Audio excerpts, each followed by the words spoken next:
नमस्कार दोस्तों, golden competition Bansal बाबा group में आपका स्वागत है।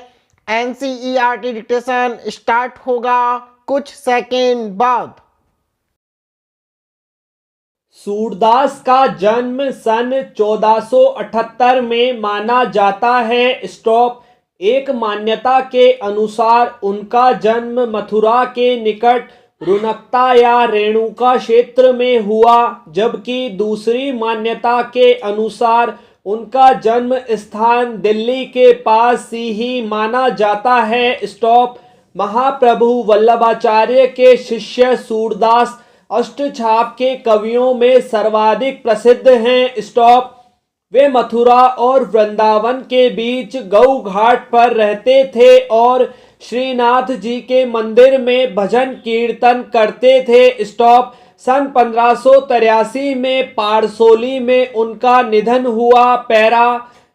उनके 3 ग्रंथों सूरसागर साहित्य लहरी और सूर सारावली में सूरसागर ही सर्वाधिक लोकप्रिय हुआ। स्टॉप।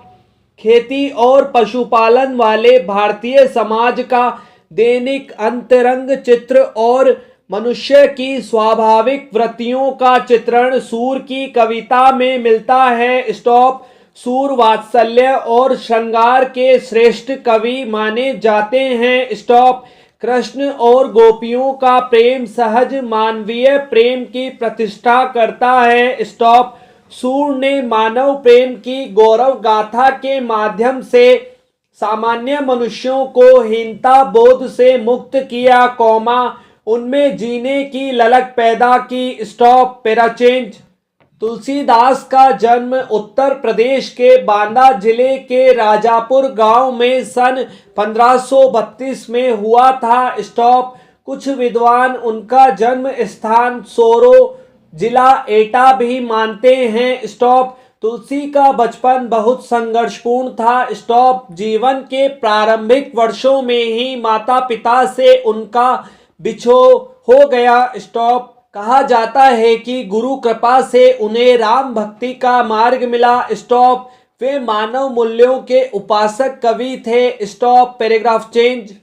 राम भक्ति परंपरा में तुलसी अतुलनीय है। स्टॉप। रामचरितमानस कवि की अनन्य राम भक्ति और उनके सृजनात्मक कौशल का मनोरम उदाहरण है। स्टॉप। उनके राम मानवीय मर्यादाओं और आदर्शों के प्रतीक हैं, जिनके माध्यम से तुलसी ने नीति स्नेह शील विनय त्याग जैसे उदात्त आदर्शों को प्रतिष्ठित किया। स्टॉप। रामचरितमानस उत्तरी भारत की जनता के बीच बहुत लोकप्रिय है। स्टॉप।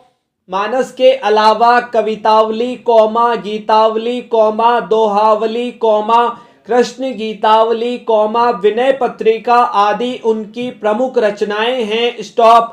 अवधी और ब्रज दोनों भाषाओं पर उनका समान अधिकार था। स्टॉप। सन 1623 में काशी में उनका देहावसान हुआ। स्टॉप। Paragraph change. तुलसी ने रामचरितमानस की रचना अवधी में और विनय पत्रिका तथा कवितावली की रचना ब्रज भाषा में की। स्टॉप। उस समय प्रचलित सभी काव्य रूपों को तुलसी की रचनाओं में देखा जा सकता है। स्टॉप। रामचरितमानस का मुख्य छंद चौपाई है तथा बीच बीच में दोहे सोरठे हरि गीतिका तथा अन्य छंद पिरोए गए हैं। स्टॉप। विनय पत्रिका की रचना गेय पदों में हुई है। स्टॉप। कवितावली में सवैया और कवित्त छंद की छटा देखी जा सकती है। स्टॉप। उनकी रचनाओं में प्रबंध और मुक्तक दोनों प्रकार के काव्यों का उत्कृष्ट रूप है। स्टॉप। Paragraph change. देव का जन्म इटावा में सन 1673 में हुआ था। स्टॉप। उनका पूरा नाम देवदत्त द्विवेदी था। स्टॉप। देव के अनेक आश्रयदाताओं में औरंगजेब के पुत्र आजम शाह भी थे, परंतु देव को सबसे अधिक संतोष और सम्मान उनकी कविता के गुणग्राही आश्रयदाता भोगीलाल से प्राप्त हुआ। स्टॉप। उन्होंने उनकी कविता पर रीझ कर लाखों की संपत्ति दान की। स्टॉप। उनके काव्य ग्रंथों की संख्या 52 से 72 तक मानी जाती है। स्टॉप। उनमें से रसविलास, भाव विलास, काव्य रसायन, भवानी विलास आदि देव के प्रमुख ग्रंथ माने जाते हैं। स्टॉप। उनकी मृत्यु सन 1767 में हुई। स्टॉप। Paragraph change. देव रीति काल के प्रमुख कवि हैं। स्टॉप। रीतिकालीन कविता का संबंध दरबारों, आश्रयदाताओं से था, इस कारण उसमें दरबारी संस्कृति का चित्रण अधिक हुआ है। स्टॉप। देव भी इससे अछूते नहीं थे, किंतु वे इस प्रभाव से जब जब भी मुक्त हुए, उन्होंने प्रेम और सौंदर्य के सहज चित्र खींचे। स्टॉप। आलंकारिकता और श्रृंगारिकता उनके काव्य की प्रमुख विशेषताएं हैं। स्टॉप। शब्दों की आवृत्ति के जरिए नया सौंदर्य पैदा करके उन्होंने सुंदर ध्वनि चित्र प्रस्तुत किए हैं। Stop. Paragraph change. Jaishankar Prasad का जन्म सन 1889 में वाराणसी में हुआ। स्टॉप। काशी के प्रसिद्ध क्वींस कॉलेज में वे पढ़ने गए, परंतु स्थितियां अनुकूल न होने के कारण 8वीं से आगे नहीं पढ़ पाए। स्टॉप। बाद में घर पर ही संस्कृत, हिंदी, फारसी का अध्ययन किया। स्टॉप। छायावादी काव्य प्रवृत्ति के प्रमुख कवियों में से एक जयशंकर प्रसाद का जन्म 1937 में निधन हो गया। स्टॉप। Paragraph change. उनकी प्रमुख काव्य कृतियां हैं चित्राधार, कानन कुसुम, झरना, आंसू, लहर और कामायनी। स्टॉप। आधुनिक हिंदी की श्रेष्ठतम काव्य कृति मानी जाने वाली कामायनी पर उन्हें मंगला प्रसाद पारितोषिक दिया गया। स्टॉप। वे कवि के साथ साथ सफल गद्यकार भी थे। स्टॉप। अजातशत्रु, चंद्रगुप्त, स्कंदगुप्त और ध्रुव स्वामिनी उनके नाटक हैं, तो कंकाल, तितली और ईरावती उपन्यास। स्टॉप।